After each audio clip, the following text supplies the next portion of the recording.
8 अप्रैल 2017 में काली रात थी एक, जिस पे मेरा एक्सीडेंट हुआ। मैं अपनी शॉप से वापस आ रहा था, तो गणेशा के ब्रिज में नीचे उतरा हूँ।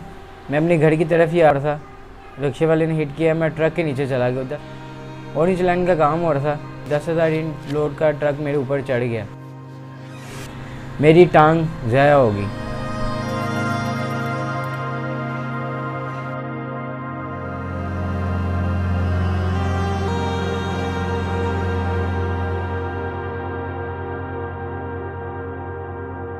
मैंने अपना ये बार्बर का काम फिर भी नहीं छोड़ा, क्योंकि ये मेरा प्रोफेशनल है, ये मैं छोड़ नहीं सकता, क्योंकि ये मेरी लाइफ का हिस्सा है।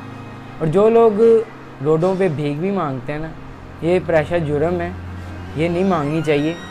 क्योंकि आप मेहनत करें, मैं एक टांग पे काम करता हूँ, लोग मेरे पास आते हैं, अप्रिशिएट भी करते हैं। वो जितने भी पैसे देते हैं मैं खुश होकर रखता हूँ। मेरे पास इतने पैसे नहीं है कि मैं अपनी शॉप कर लूँ।